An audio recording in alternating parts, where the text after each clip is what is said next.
So the Kepler's loss किसने develop की थी? जर्मन एस्ट्रोलॉजर थे जोहान्स केपलर, इन्होंने कहा था। सो इनकी 3 लॉस।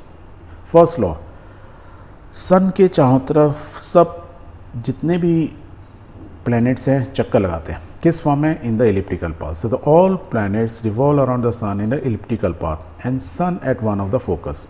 सो इस शेप को क्या बोलते हैं? एलिप्टिकल शेप बोलते हैं। It is not a circular shape. इसके 2 सेंटर्स होते हैं, एक ये सेंटर है, एक ये सेंटर है। इसके थोड़ा डिटेल आगे पढ़ते हैं, ओके। बट कहने का मतलब ये, पहला इन्होंने क्या बोला कैप्लर्स ने, पहली लॉ ये थी कि sun is at one of the focus. 2 focus centre है इसके, एक सेंटर का नाम इसमें फोकस बोल देते हैं। तो एक किसी एक फोकस पे सन होता है और जो प्लैनेट होते हैं, all the planets they revolve around in elliptical path. This was the first one. Second law is called the line joining the planet in sun. Means ये सन है, ये प्लैनेट है, यदि हम इनको एक लाइन से जोड़ दें, it sweeps equal area and equal interval of time.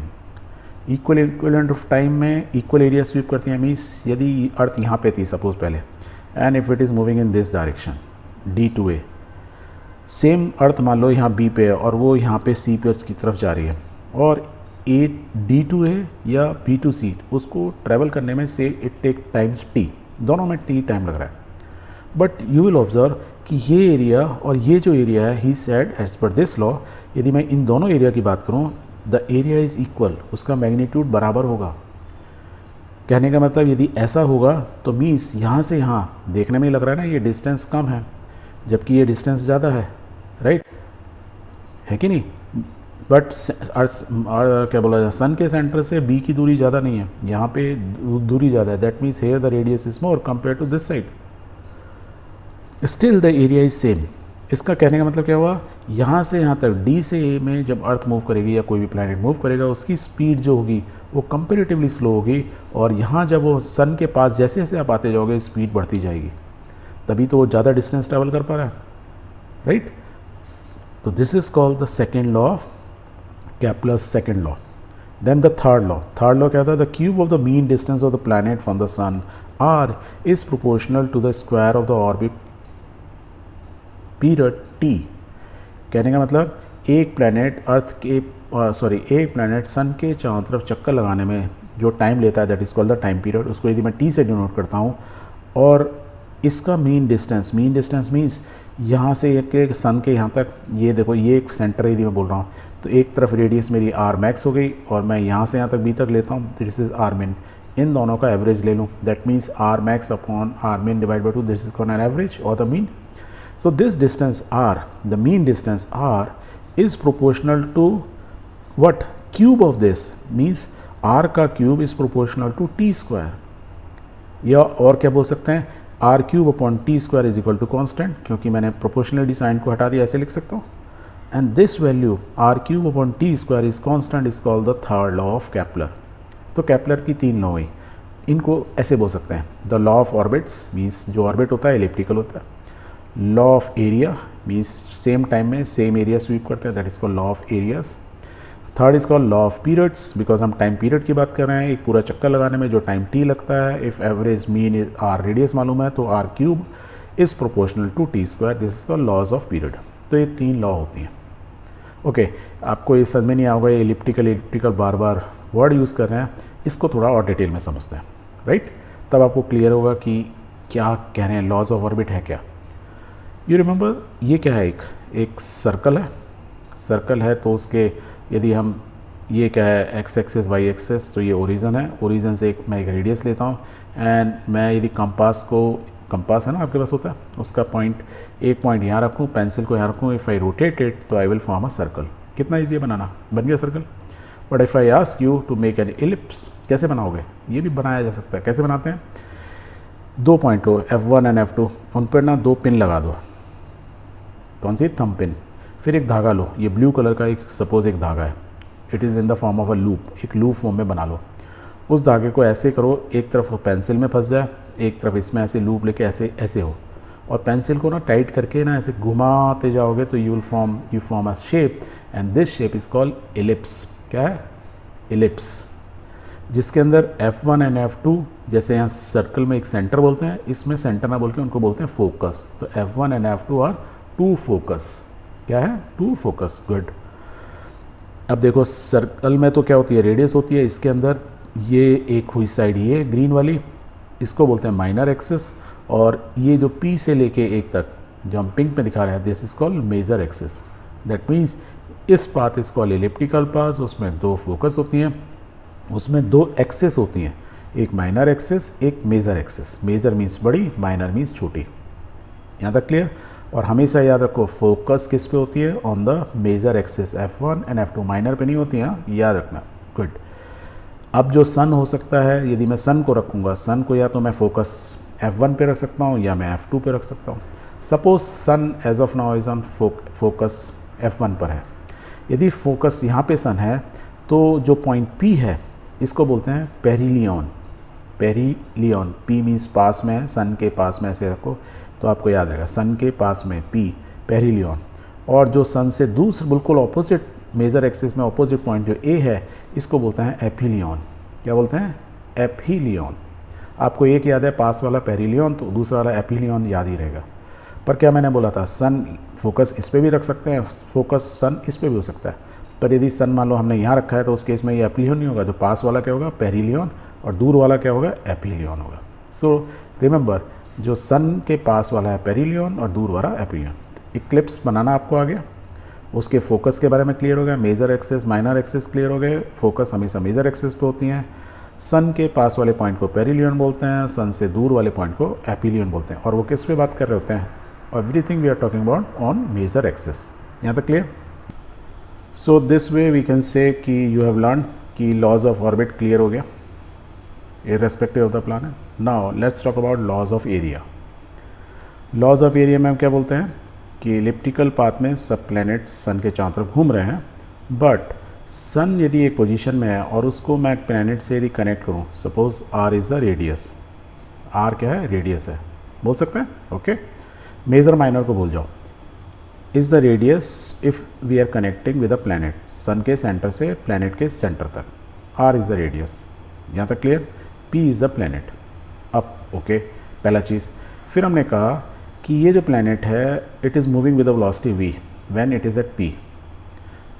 कुछ टाइम बाद डेल्टा टी, बहुत ही छोटे टाइम में डेल्टा टी में, from p to it moves to p dash, right. p से p डैश जाता है, but what we are saying कि बहुत ही कम टाइम है, तो वी आर अज्यूमिंग कि p से p डैश में जाते समय उसकी वेलोसिटी में कोई चेंज नहीं हुआ। If we are talking about velocity, velocity means there is a direction, and look इस पे चल रहा है तो डायरेक्शन तो चेंज हो रही है, तो आप यू कैन से कि the velocity is changing because the magnitude मान लो सेम भी रहा है, तो वेलोसिटी तो डायरेक्शन चेंज होने पे because is a vector quantity.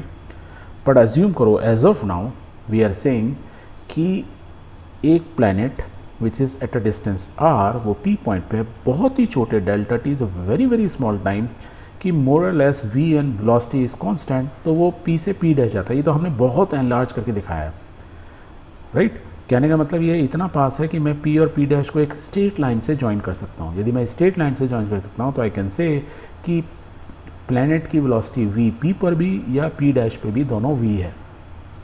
Clear, okay.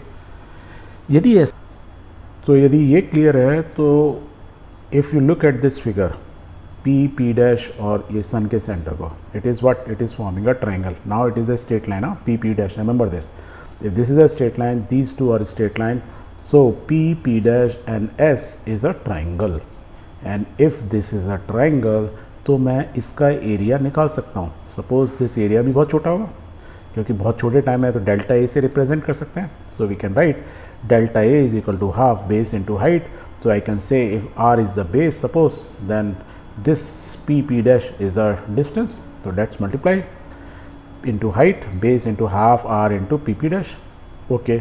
p dash कोई चीज़ v वेलोसिटी से डेल्टा t टाइम पे चलते हैं तो डिस्टेंस हुआ ना p dash, तो distance is equal to velocity into time, so p dash is equal to velocity into delta t।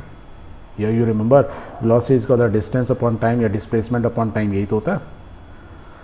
So I can say p dash is equal to v into delta t, तो ये भी मालूम चल गया। तो इस value को उठा के यहाँ डाल दो, तो delta small area is equal to half into r into v delta t। यहाँ तक कोई कन्फ्यूज़न तो नहीं, क्लियर है, गुड। आगे बढ़ने से पहले you remember law of conservation of angular momentum, याद है कुछ एंगुलर मोमेंटम? एंगुलर मोमेंटम जब हम बात करते हैं कि हम कोई भी चीज़ जो सर्कुलर मोशन में मूव कर रही हो, जैसे ये बच्चा इसको शॉर्ट पुट को एक स्ट्रिंग से बांधे हुए है and it is rotating, right. So if I ask you linear momentum तो याद है, यू कैन से हाँ सर मुझे याद है, linear momentum P is equal to mass into velocity. किसी बॉडी का मास m है, if it is moving with velocity v, तो multiplication of that is called linear momentum. तो आप एंगुलर मोमेंटम भी निकाल सकते हो, इसका आपको मालूम ही है। और वेयर v यदि मालूम है, इसकी एंगुलर वेलोसिटी यदि आपको ओमेगा है तो v इज इक्वल टू क्या होता है, r ओमेगा। ये तो आपने सीखा ही था। ये 2-3 फॉर्मूला है वो बहुत इजीली याद है, मैं जस्ट आपको याद करने की कोशिश कर रहा हूँ कि law of conservation angular momentum होता है क्या, उसका फॉर्मूला क्या होता है। If L is a angular momentum, तो एंगुलर मोमेंटम क्या होता है, लीनियर मोमेंटम का multiply by r। Moment of momentum बोलते हैं ना, moment of linear momentum P into R, right, यही होता है। या चलो दूसरे जगह बोलते हैं, यदि ये L है, एंगुलर मोमेंटम में ये L है, तो ओमेगा फॉर्म में लिखते हैं, चलो इसको, है ना, सर्कुलर मोशन में, तो उसके हम एनालॉग्स लिख सकते हैं। P की जगह क्या लिखा जाता है, L, M की जगह क्या लिखा जाता है, I, मास को रिप्लेस करते हैं मोमेंट ऑफ इनर्शिया से, और V की जगह ये लीनियर वेलोसिटी होती है V, तो एंगुलर में क्या होती है ओमेगा, तो L is equal to I omega. ये तो याद ही होगा ना, ये बीच वाला याद भी नहीं हो तो ये तो याद होगा। ओके चलो, so what we are saying, there is a law is called law of conservation of angular momentum, means angular momentum यदि कोई चीज़ रोटेट कर रही है तो is always constant because I is a moment of inertia, if it is a moving with the angular velocity omega, यही constant है, तो linear angular momentum हमेशा constant होता है। exactly same वे में जैसे linear momentum constant होता है, मास किसी बॉडी का मास m है and if it is moving with the velocity v और velocity में there is no change, so we can say the linear momentum is constant exactly for the angular momentum। Okay चलो यहाँ से लेते हैं linear में से v की वैल्यू निकाल सकते हैं, तो निकाल सकते हैं, तो I can write v is equal to P upon M. Okay, इस v p अपॉन एम को यहाँ रख देते हैं, इस v से वेलोसिटी की जगह लीनियर मोमेंटम में कन्वर्ट करें। सो लेट्स पुट v की जगह p by M, right, let's write it down. तो p upon M into delta T लिख सकते हैं। इस डेल्टा टी को ना डेल्टा ए से डिवाइड कर देते हैं, तो मैंने इधर लिया है, delta A upon delta T ऐसे भी लिख सकते हैं।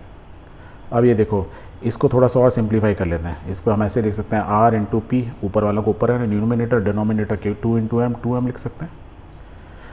अब r इंटू पी, ये देखो क्या लिखा है, p इंटू आर या r into P is call angular momentum, तो r इंटू पी में I can write this equation इसको L अपॉन 2m। किसी बॉडी का mass always constant, L angular momentum बोला, if it is rotating with a fixed velocity, angular velocity, so the moment of law as per law of conservation of angular momentum, L is constant। L constant है, 2 constant है, मास किसी body का constant है। यदि कोई planet है जिसका मास m है, इसके angular velocity, angular momentum तो constant होता ही है। That means delta A upon delta T means change in area। Delta T क्या हम कहें, तो ये एरिया जो स्वीप किया है, इस रेडियस ने ऐसे करके स्वीप किया है, and this radius is what, a line connecting planet to the sun centre. तो ये जो r है, ये vector r, it is sweeping an area which means the rate of change of area with time is constant, and if this is constant that means law of area, या हम क्या बोलते हैं, ये r यहाँ पे छोटी है तो ये एरिया क्या होगा, डेल्टा टाइम तो उतना ही होगा, ये हमेशा एक दूसरे के क्या होंगे, बराबर होंगे, because L is constant, M is constant, 2 is constant. देखो यहाँ पे कुछ आ ही नहीं रहा, R आ ही नहीं रहा, राइट, R है क्या, दिख रहा है आपको, नहीं है। जब R है ही नहीं तो मैं जब यहाँ ड्रॉ करूँगा तो डेल्टा टी, तो उस केस के अंदर हमने क्या देखा था, जब ये प्लैनेट से होते हैं, जब दूर होते हैं they are moving with the slow velocity, और जैसे जैसे सन के पास हैं they are moving with the fast velocity. और ऐसे भी याद रखो, नॉट साइंटिफिकली पर मैं दूसरे तरीके से बोलूँ, यदि अर्थ, हमारी अर्थ की स्पीड सन के जब पास में होगी, यदि कांस्टेंट सेम स्पीड से घूम रहा होता तो क्या होता है, जल जाते बहुत पास में, इसलिए it moves with very fast velocity. Sun के पास गर्मी ज़्यादा है, जितनी जल्दी से दूर निकल जाए उतना बढ़िया है। जस्ट मजाक कर रहा हूँ, but technically it is correct also, you can prove it later on. So what we understood कि rate of change of area if we are connecting a line, right, कि कौन सी लाइन, प्लैनेट के सेंटर से, अर्थ के centre, मतलब sun के सेंटर से, it's always sweeps an equal area and equal interval of time, and this way we have prove the laws of area. यहाँ तक I hope it is clear, नहीं है तो दोबारा एक बार समझना, because what we are saying L is constant, 2 is constant, M is constant, that means this is constant. Clear, good. Now laws of period, ये क्या होता है, इसको भी समझ लेते हैं। क्या था, लॉज ऑफ पीरियड हमको मालूम है, R cube is directly proportional to T square, where T is the time period, कितना एक प्लैनेट ने टोटल चक्कर लगाने में, सन के चारों तरफ लगाने में कितना टाइम लिया, that is called time period. या इसको थोड़ा सा और रीअरेंज करते हैं तो we can write T square upon are cube is equal to constant and that is called the Kepler's laws Kepler's constant. इसको चलो समझते हैं ऐसे। ये हमारा क्या था, एलिप्टिकल पाथ, एक तरफ सन है, उसके चारों तरफ एक प्लैनेट रोटेट कर रहा है, it is taking a time T, what is R is the mean of this, means mean मतलब R minimum plus R max का divide by 2, mean is average, उस आर की हम बात कर रहे हैं, राइट। तो उन्होंने कहा यदि ये मीन रेडियस और टाइम पीरियड में there is a relation and that is what is called Kepler's law. अब इसको प्रूव कैसे किया, इसको प्रूव करने का बहुत सिंपल तरीका है। जो एस्ट्रोनॉमर्स हैं ना, उन्होंने ऑब्जर्व किया, they know the planet Mercury Venus से लेकर ऐसे करके हमारे 9 प्लैनेट हैं, they were able to measure this R. उन्होंने मैथमेटिकली कैलकुलेट किया कि, और आज की डेट में तो हमें बहुत अच्छे से मालूम है, राइट, कि हमारे पास तो इतने एडवांस चीज़ें हैं, तो वी कैन इजीली मेज़र कि what is the mean radius, की सन से कोई भी प्लैनेट, यदि अर्थ की बात करें, सन से मैक्सिमम कितनी दूरी पर जाती है और मिनिमम कितनी दूरी, दैट मीन्स इस इलिप्स का आर मिनिमम और आर मैक्सिमम हमें मालूम है।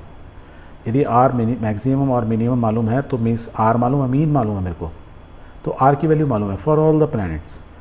We also know as of now the time period, की अर्थ जैसे हमें मालूम है, अर्थ का जो आर की वैल्यू है, इट आर की वैल्यू ना मिलियंस ऑफ किलोमीटर्स में हो गया, वो unit is not important, suppose वो यूनिट फिक्स यूनिट में सबको एक देते हैं।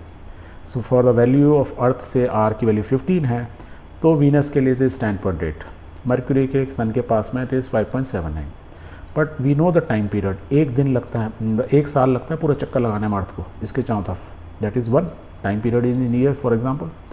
तो वीनस को कम टाइम लगता है, मर्क्यूरी को और कम टाइम लगता है। अब हम क्या बोल रहे हैं कि T square upon are cube is constant, यदि मेरे को टी की वैल्यू मालूम है, आर की वैल्यू मालूम है फॉर ऑल द प्लैनेट्स, जो कि आज की डेट में हमें मालूम है, जो कि कैप्लर ने उस समय बताया था 1600 समथिंग में, राइट, यू रिमेंबर। तो यदि मैं इसका क्यूब करूँ और इसका स्क्वायर करूँ और उन दोनों को डिवाइड कर दूँ, तो I must get a value, मैं इस T square upon are cube की वैल्यू निकालूँ, तो you will find it is coming more or less 3 के आसपास है, 2.95, 3.0, 2.96, 2.98, 3.02, है ना, मोर और लेस बराबर। और ये टी क्या है, टाइम इन ईयर्स, ये मिलियंस ऑफ किलोमीटर्स हैं, सिंपल ऐसा नहीं है कि 1 किलोमीटर 2 किलोमीटर की बात करें, दैट मीन्स उतना एरर तो हम उसको नलीफाई कर सकते हैं, means 3.0, 2.96 more or less same. So that is why we say कि कैप्लर ने जो लॉ बताई थी कि T square upon are cube या R cube is directly proportional to E square, और उसकी वैल्यू हमेशा कांस्टेंट होती है, तो and we are finding for our all 9 planets more or less it is same, and this way the law of periods या Kepler's third law is proved bye modern technology. उस समय उन Kepler साहब ने बता दी थी हमको। आई होप इट इज़ क्लियर।